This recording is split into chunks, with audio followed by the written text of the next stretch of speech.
Shows that make you laugh. Shows that make you think. Music that moves you. It could only be one place. Universal Broadcasting Network. Tune in at ubnradio.com.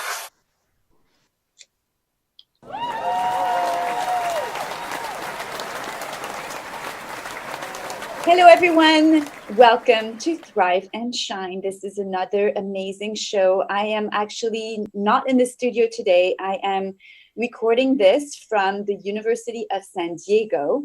And of course, serendipity brings me to this gorgeous little office of someone who heads another conscious leadership organization. We are here in a study group as part of the Shakti leadership. And so it's all perfect because this guest today, Berube, is an amazing spiritual coach, someone whose story is so inspiring and moving. And of course, someone who has led her life with not only consciousness, but a great deal of leadership to be where she is today. So I'm going to allow her to tell us her story. Without any further ado, here is Berube. Welcome. Thank you so much. Thank you, Tatiana. Thank you for having me. This is exciting. It's fun to be in conversation with you. Yes, same here. You look gorgeous today. I love this beautiful makeup and little earrings and stuff. Very nice. Thank you. You look gorgeous too. Thank you. We were actually experiencing a little bit of technical issues for the show today, so I was getting a little bit hot in terms of contrast. Let's call it contrast. Yes. Wanting to make sure that we are on and everything happens beautifully for us today. So, Anne, we just met actually shortly. We met maybe 2 weeks ago. We met because of our beautiful Stéphane Leblanc, who is the CEO of the Conscious Organization, Leadership Organization in Montreal. Yep. And it's just such serendipity that we are all, finding one another. This is what happens when we are open to receiving and ready to step up into creating the change that we want to see in this world. Yeah. And this is what fascinates me in the amazing meetings I've had with the people in the last few weeks. And you being one of them. So I jumped on you and I said, I need to have her on this show. So you've written this amazing book called Think, Be, Feel? No, Think. The other way.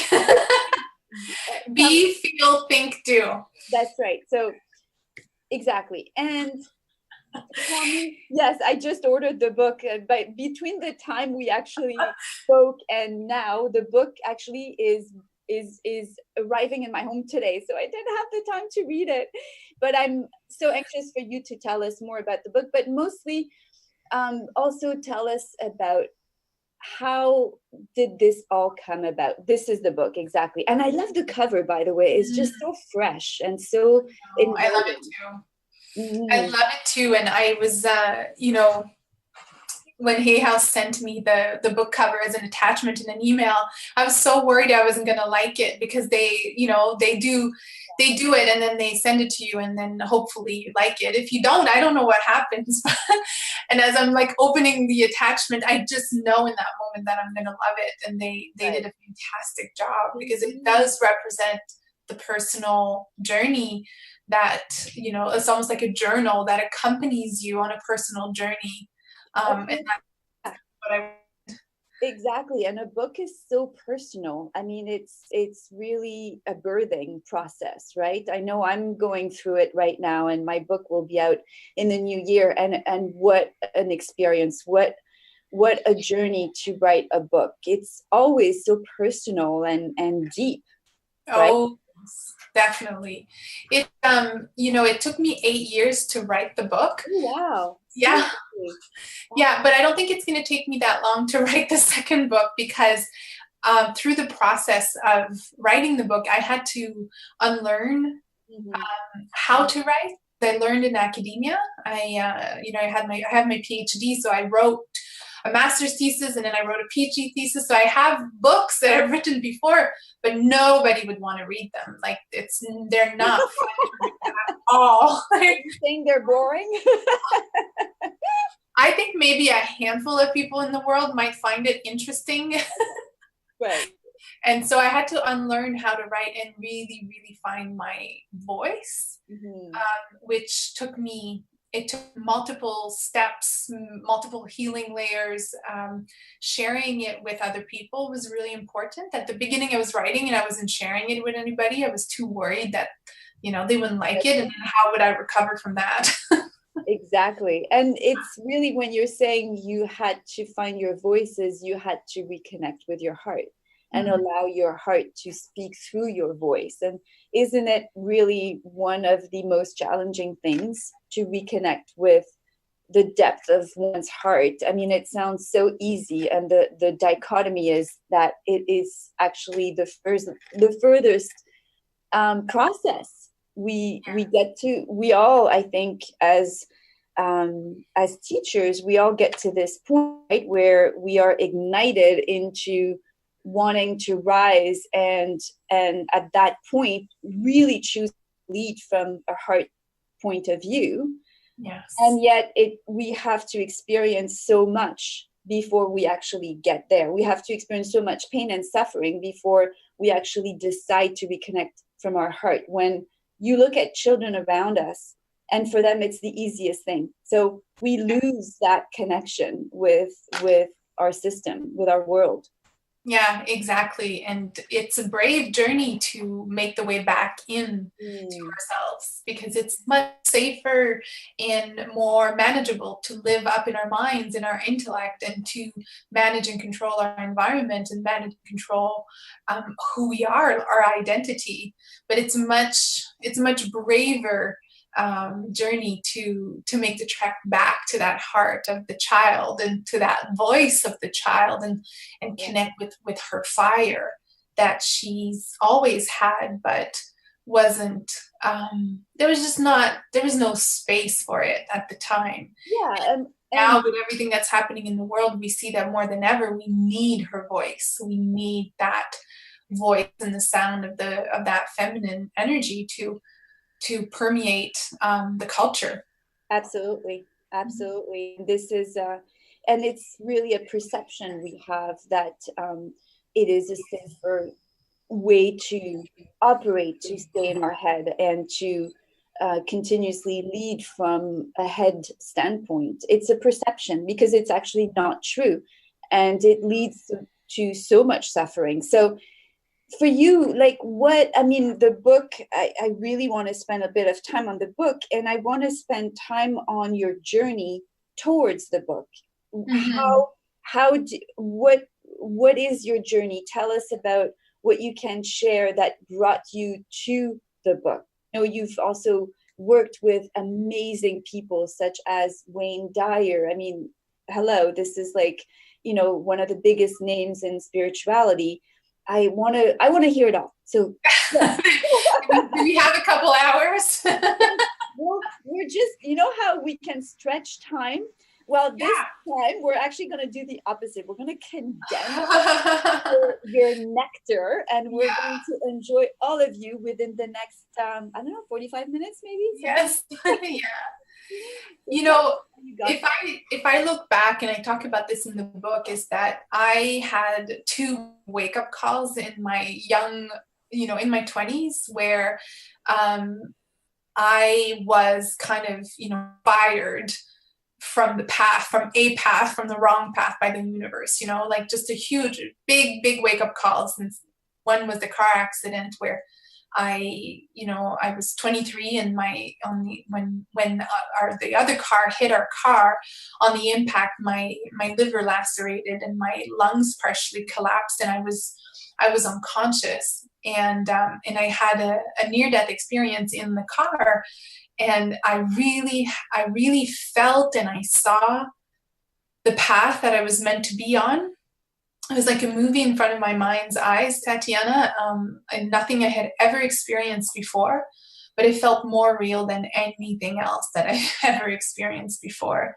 And mostly what was kind of remarkable about it, and that kind of lasted me, was the feeling of divine love, of unconditional love, in that out of body experience, in the car accident. And so, the doctors were able to fix my liver, and I woke up the next morning and I was alive, which was surprising to a lot of people. But I decided at that time that I would change my ways, and I would listen to that still small voice that was inside. And I can name it now, but back then I didn't have the language to explain what that was. But I knew deep inside myself, I knew that voice. Like I could hear it, I could feel it, but I would choose not to listen to it because it hadn't really proven to me that it was safe to follow that voice. Like if I followed it, I felt outcast, or I felt alone, or I felt unloved. So, but what I experienced that night, gave me courage to try, at least try. Right. So up until then, what had your path been? In two, where I was a mess. I was doing everything for the wrong reason. I was with the wrong partner. I was drinking a lot. I was partying a lot. I looked to fill the void inside myself with all kinds of things external to me. Attention, drama, alcohol. Yeah. All the things typical, right? It's that fight that we put on to go within. We fight it so much. We build walls around ourselves. We avoid that inner deep connection with ourselves and our heart. And today I find it just so ironic, because once you make that choice, isn't it like you just had this vision that night? So what was the vision that came to you? What convinced you out of that vision that it was the path for you to take? Well, first of all, the first thing I saw was the man that I'm now married to, but at the time I was not in that relationship. I saw him right away in this movie. And I knew that I had to make choices to accept that kind of love in my life, which was just unconditional good love. To me, love was manipulation. It was control. I didn't know love like that. Right. Yeah. And so that was the first thing. And to really recognize, because I had that feeling the summer before the accident. I knew the feeling, but I was too scared of it. It was too much. I had no points of reference for that kind of love in my life. Mm-hmm. The other thing I felt and I saw was all the people that I loved and all the people that loved me. And it was overwhelming. It was thousands and thousands of people. I just felt so connected to them. And I wanted to be connected almost to my tribe, to my people. Like I felt like there was so much to be done in that love. And how do you reconcile that when you wake up and you're 23 and you're in a shitty relationship? And so the thing is that my life didn't change in that moment. It took years, and that's what the book is about, is okay, once you decide, it's up and down and it's ebb and flows, and that is the way of the spirit, spirit in a human body. It's going to be like this, even after the healing, even after the awakening, even after the realizations. It's layers and layers and layers. And I would even add that it's especially after the awakening. Yes. Right? Because I know for myself, and I'm sure you'll relate to that, is that when I started rising and elevating, I thought, oh, that's it. I would have days where I would be like, oh, that's it, I got it. Like, that's it, I got it. And then boom, slam on the face. The next day, I'm experiencing tremendous contrast, which I call contrast, which would be fear of something. And of course I'm going, well, okay, great. So now am I not supposed to just be like in bliss, right? I've chosen to be in joy. I've chosen to rise. I'm dedicating myself to serving. Like, am I not safe now to just be there all the time and experience this bliss all the time? And it's actually the opposite. Is it puts us in this constant choice to reconnect with our truth and our alignment and our joy, no matter what. And it will throw at you the greatest challenges to test you on that. Yep, Right? absolutely.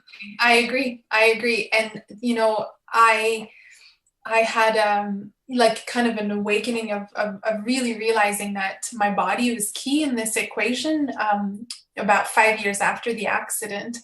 And I had been living with pain in my sinuses for 2 years. And I'd seen allergists, I changed my diets, I had x-rays, everything, and nothing was working. And I walked into this workshop that my mother-in-law invited me in. It was called Women in Leadership. And at the time I was just finishing my PhD, and I thought, well, that kind of appealed to my ego. I thought, yeah, one day I'll be the boss of the department, and I'll be the leader of them all. Like, I was already pretty bossy, like someone that loved to direct people and all that. So I thought, yeah, that's going to be good. So I walked into this workshop, but it was not at all what I expected. There was about 12 women in the group, and most of them were in tears while the teacher was talking about this leadership that came from within and deep intuition and connected to your feelings, and breath, deep breath was like the key to this leadership. And these women were breathing deeply and they were crying, and I was so annoyed, and the pain in my head was getting worse and worse and worse. And I didn't understand what was going on. And she looked at me and she said, are you okay? I was like, no, I'm fine. Like my mind just wanted for her to take a break in her talking so that I could get up and leave and just go to the washroom, excuse myself, and not come back. Because I was so annoyed and I'm in so much pain. My headache got worse and worse.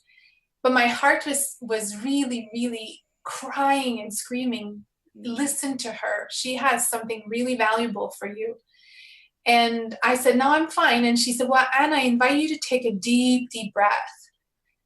And I didn't want to take that breath because I felt like if I take that breath, I might lose control, and I don't know what's going to happen, and it might be very ugly. And I'm all about control. I'm all about like being able to, to control my environment and especially myself. But I just took a deep, deep counter instinctual breath. And the next thing I knew, I was the one in this mess of snot and tears and the sounds that were coming out of my mouth. And I was just releasing and surrendering to, so much baggage. And she even came over and she put her hand on my back and she said, this is what it looks like when someone's held 27 years of emotional baggage in their bodies. And control at that point. I know, I was even made an example. Yeah. But the pain that I'd been living with for 2 years nonstop had gone in that moment. Wow. And it never came back, Tatiana. That is profound. Yeah. And, I realized that day that I came home, which is to my body. Like it's, I look at my nails. I have only three red nails. That is the perfect look of a very controlled woman who is extremely busy and has, a purpose in life and kids. Oh goodness. I love it. Yep. That's what it looks like.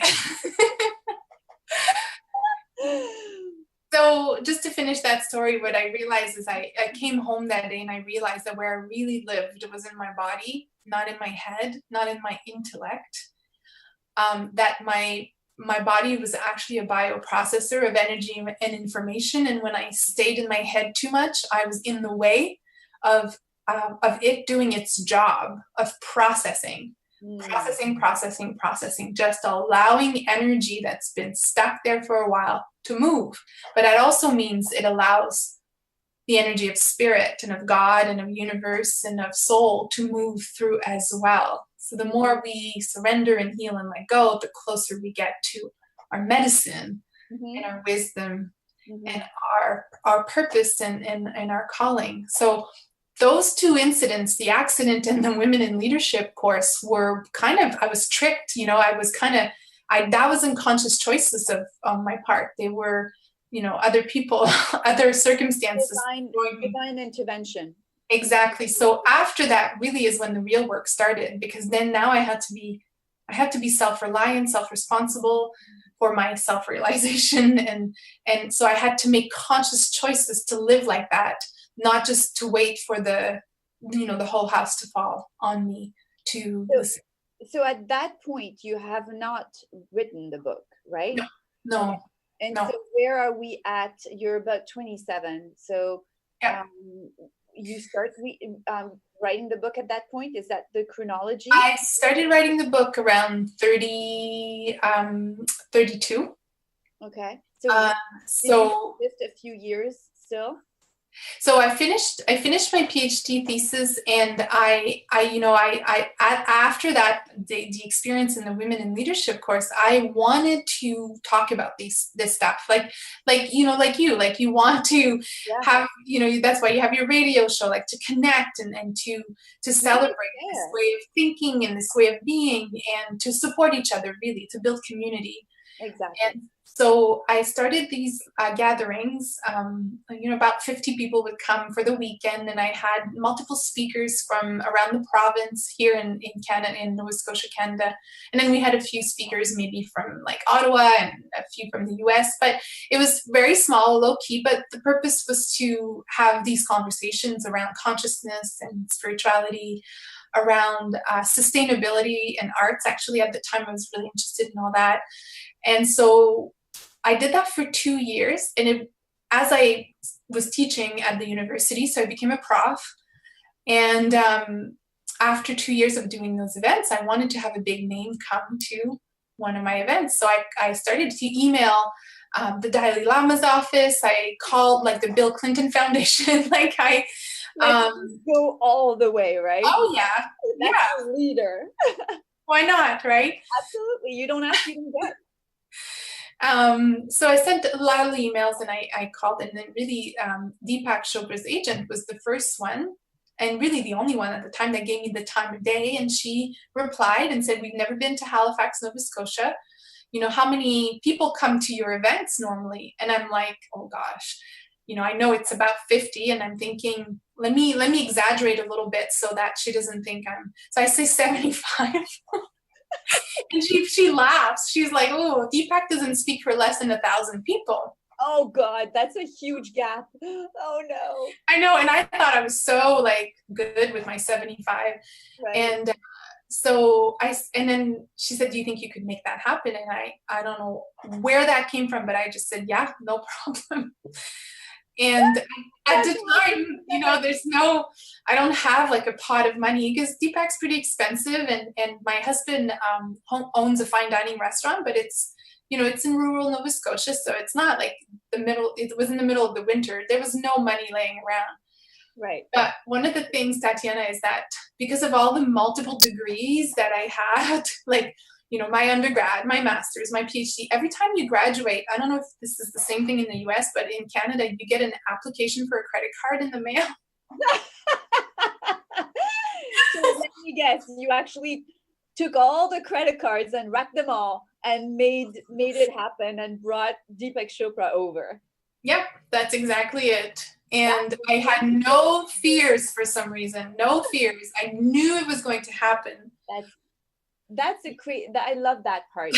Let's just pause on this, because I feel like as much as we create this life of safety for ourselves, because we are in constant fear, if we haven't chosen to not be, when we finally find that path, or that little piece of the path, it just so happens that we go crazy. We do. right? Mhm. I mean, we do crazy shit. We lose logic and we go for it. Right? And it's like all of a sudden, there is no fear. Yeah. It's like you've chosen to follow what is guiding you inside. And I love this story because I've done some pretty crazy things, and I can relate. And I just like it. And everybody around you is like, excuse me, Yeah. did you think about this? And I'm sure you said, yeah, it's going to work. Like there is faith, right? And faith is one of the pillars of power, of that inner power that we own inside. We have to have faith. Unless we have faith, we can't move forward. We can't make big things happen and big projects happen. So what happened? Well, yes, my husband kind of trusted me, but then after I signed the contract and sent the money away, he was like, that if this doesn't work, like we won't be able to buy a house in Nova Scotia ever again. Yeah. And then I, to be honest, then fear crept in a little bit. I was like, oh, what did I just do? Of course, because you trust him and you want him to be backing you up, right? So exactly, hesitation has a big impact on us, for sure. Oh, absolutely. And and he's, the way he's lived his life, which was very different than how I was raised. He takes risks. He just goes for it. Like he's never been employed by someone else because he's always so creative and just goes for his projects he wants to do. He's his own leader, right? And so I watched him with the restaurant and I'm like, that sounds amazing. Like, I'm also going to tap into that amazing, creative and free way of living. And you did. I mean, if you want to have a certainty of income, no, don't go that route. Absolutely. But that's also knowing and believing within that you are on your path. It's not about money. It's about being true to you, being true to your value, being true to your authenticity inside and your own power. And that's living powerfully. That's being conscious, right? Exactly. And I want to know that when I'm 95 years old and I'm celebrating my birthday and I'm having a great time, that I want to feel like I have no regrets, that I want to go like, oh, I wish I'd followed my heart. I wish that I'd listened more. That would, to me, I would never regret, not taking the steady job or not sticking with the way that other people wanted me to be. Yeah. Well, it's also, people do that because they also project. They project their own fears. They project their own standards and their own box onto others, and unknowingly, they're not meaning to be putting us in discomfort or stopping us. They just don't get it, and that's okay.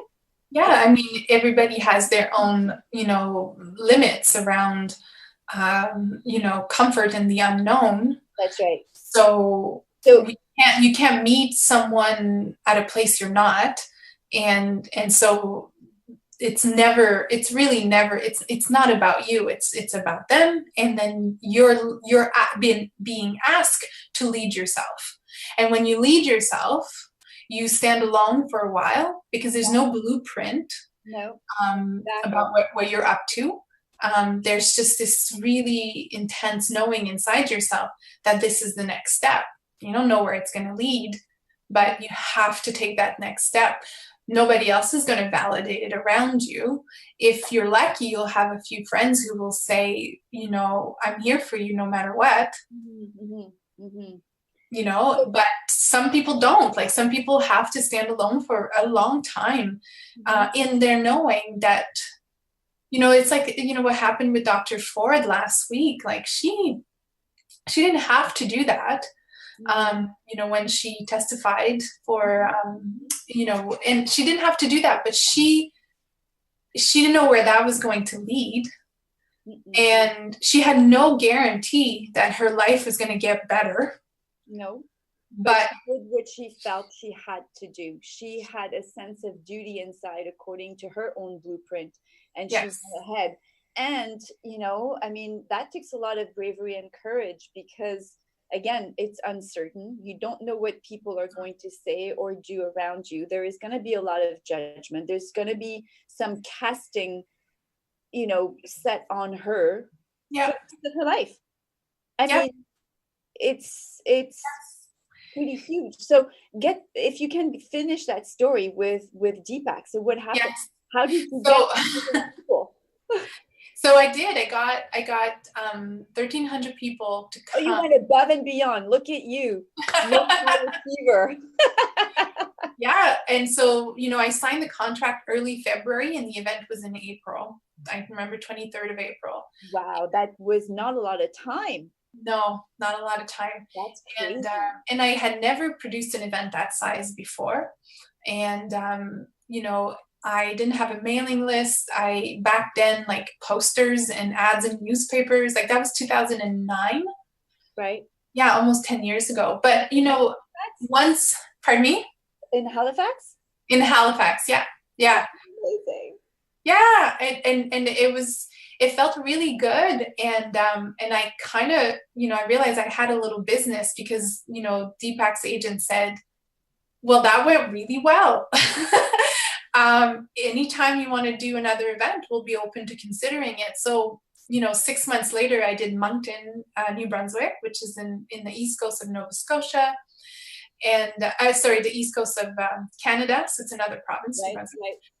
Not everybody might know that are listening. It's like, where is she from? And I was just going to add for our viewers or listeners here who are in the States, I mean, I'm so impressed that you made it happen in such a short period of time with an amount of people that went beyond the call of duty in that part of the world. Let's mention, this is not an LA type of city. This is a very small part of Canada where the population is extremely scarce.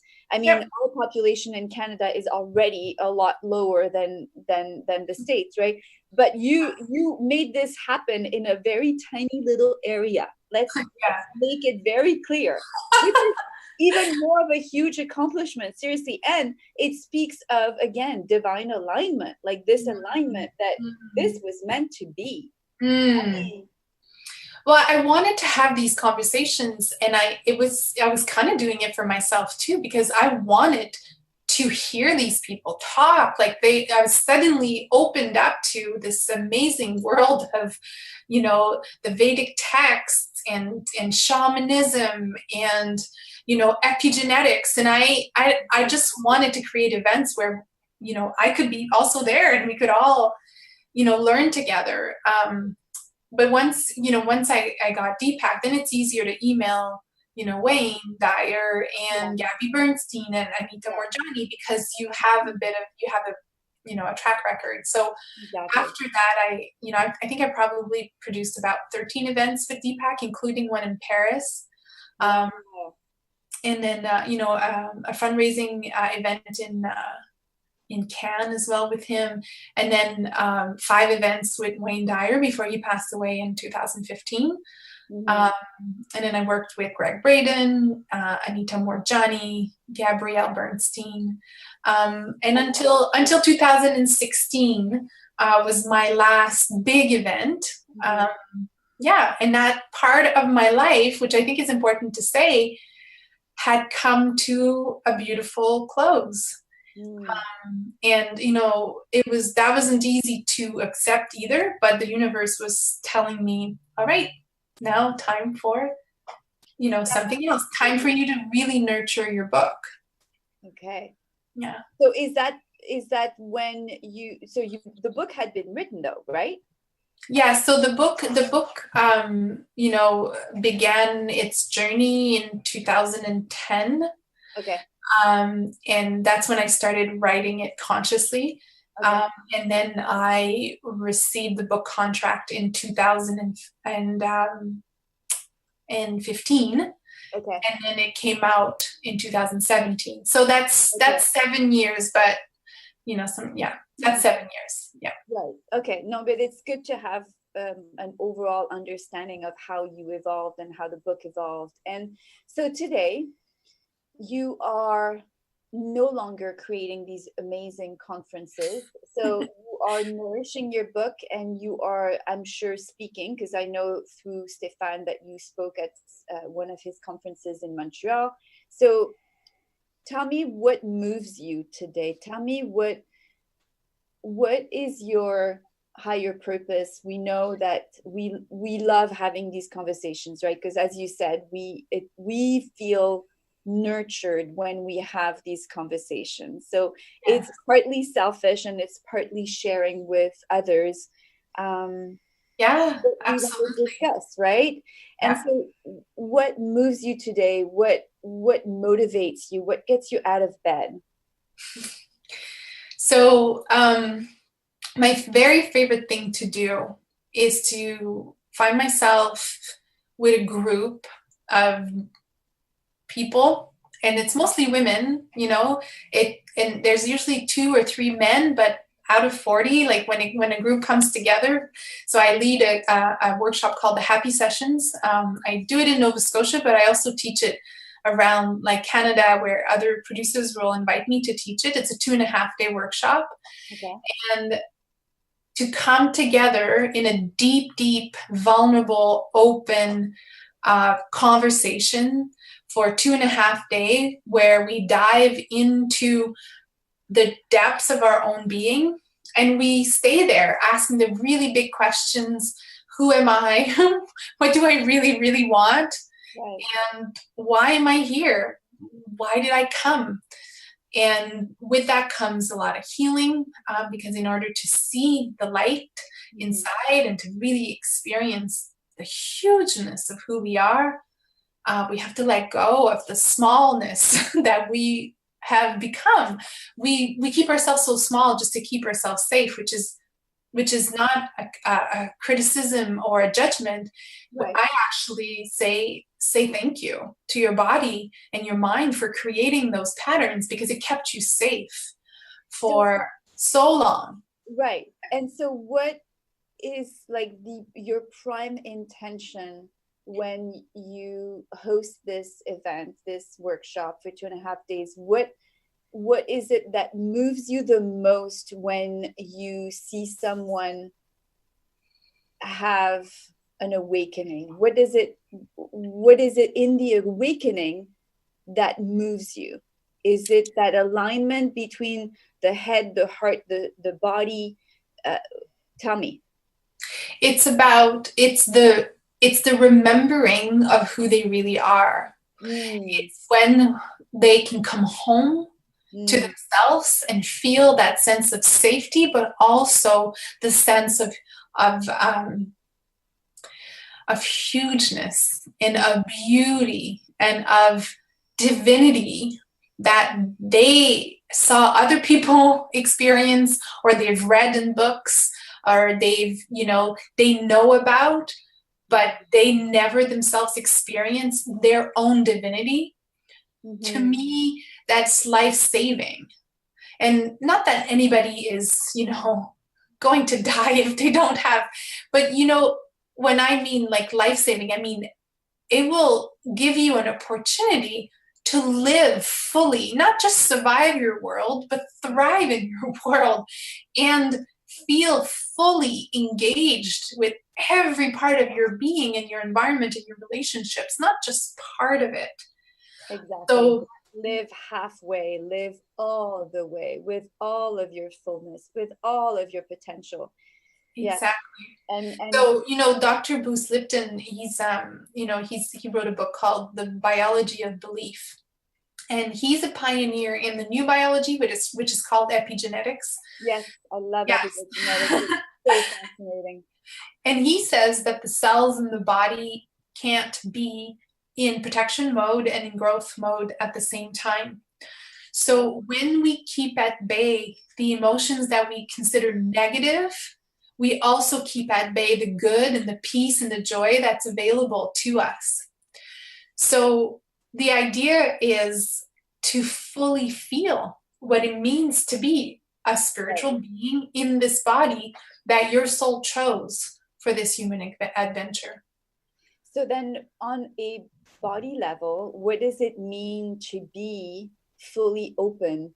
How does that spiritual state of openness translate into a bodily experience in the cells? Yes.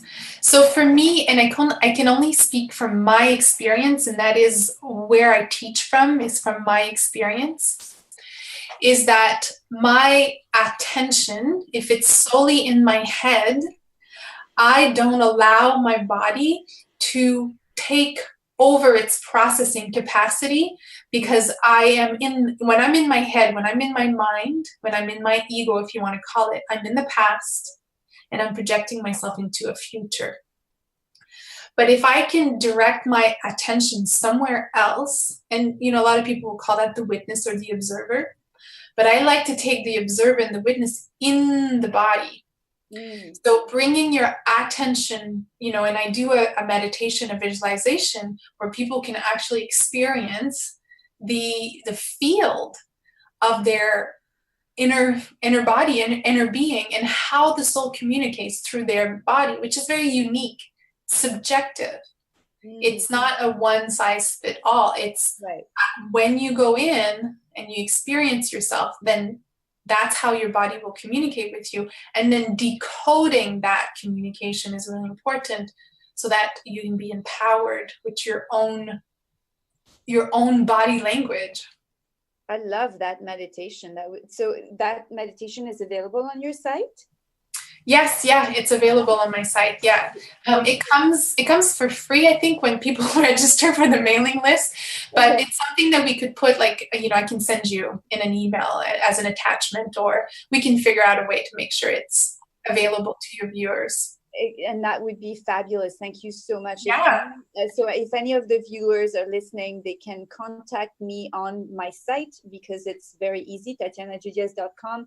Send me an email, and if you want Anne's meditation or anything, please let me know. And so I want to ask you so many questions, and I'm looking at the time. I think we have another about 6 minutes. I think 5-6 minutes, and so.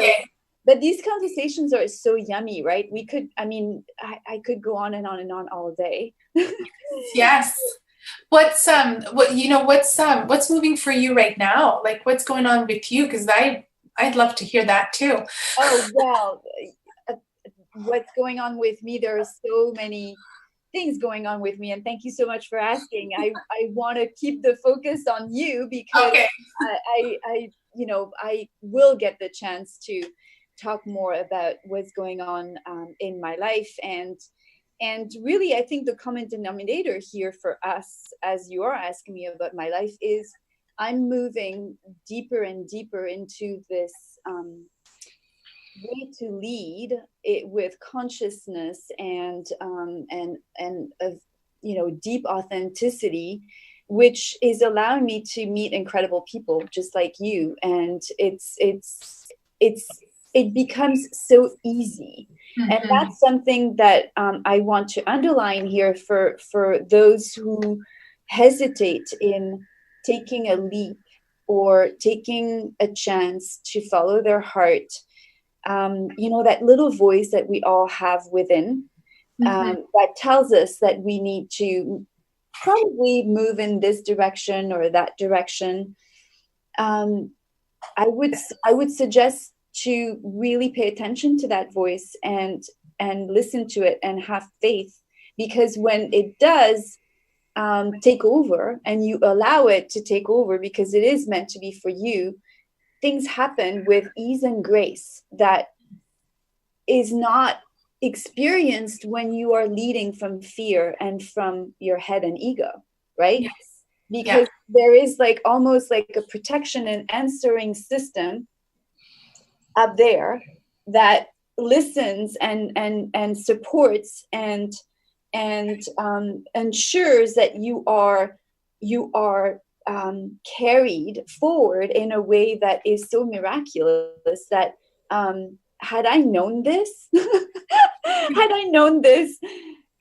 even, I don't know, 15 years ago, oh my God, so for you moving forward now, you've got this gorgeous family. You are with the most beautiful man. You are in Nova Scotia. Like, what's next for you? What is your dream, or what are your dreams? What do you want to create? What's the next creation for Anne? Well, I'm working on the second book because, one of the things that I realize is that it's ongoing. It's completely ongoing.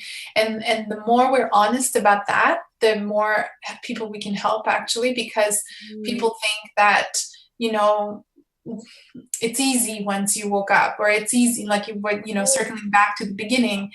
And, when you have kids, it's, oh my gosh, wow. Like, and wait, if you read my post recently, like on my Facebook, I'm completely broken open right now because my daughter is struggling, and I'm on my knees. Like, I just can't, I don't know how to fix this. It's not about fixing. Again, it's about trusting her God force and knowing that she is also the divine. But, the deepening is constant. And my favorite way to connect with people is through my writing and through my speaking. And so I think I'll just continue to do that for the rest of my life. And, who will want to read and listen, then that's awesome. But I think that's what I'll continue to do for the rest of my life. I learned so much about myself when I write, and it seems to be helping others as well. And I deepen my own God force, right? Exactly. When I speak and I share, and I'm in a group and I'm in front of, beautiful, brave souls. I was just at Omega Institute a couple weeks ago, and oh my gosh, like, it was amazing. Like, it was all women, and they just show up with so much courage. They just know that there's another way. They just need a little mirror to remind them. Yes. And to feel safe, to remember that they're safe in their body, that really they've got everything. It's just about get reacquainted with that relationship with their own heart. And off we go. That's beautiful. That's beautiful work. And there is a quote that I've stolen from Oprah, who says, and it just stayed with me because I so resonated with it. And this is, in fact, the work that we do is when we share our truth, we give permission to others to share theirs. Yeah. And I find this quote so beautiful because when we stop hiding behind the walls, behind the masks, behind the pretense, behind ego and the fear and everything that prevents us from really shining as bright as we possibly can, then, only then, can we liberate ourselves. And that liberation allows others to be liberated, to really take on that choice as well for them. So if anything, besides the success from a book and the conferences and everything else and the speaking engagements, knowing that we are making a difference in people's lives, isn't that the most yummy, juicy witnessing? Yes. I know. And, when I started as a life coach originally, but then eventually I was like, no, not really a life coach. But I thought to myself, like, if I could help one person, would that be amazing? Right. And then after that, you realize that you've touched hundred thousands of people. Right. It's like, then you can't stop, because it's in the vulnerability that we connect, and that we give each other permission, that we see each other, and that we uplift each other and rise each other, like what you're doing. So, yeah. Thank you so much for sharing yourself, your beautiful heart, your vulnerability, your courage, your bravery. Thank you so much for being who you are. You are amazing. I'm so grateful to have met you. And I know we are going to collaborate on something. I feel it. So we're going to continue talking, girl. Yes. Thank you for having me today. I love talking to you, Tatiana, and congratulations on all your beautiful work too. Thank you. Thank you. Thank you. Thank you for spending time with us. Love you. Bye-bye. Thank you again for joining us today.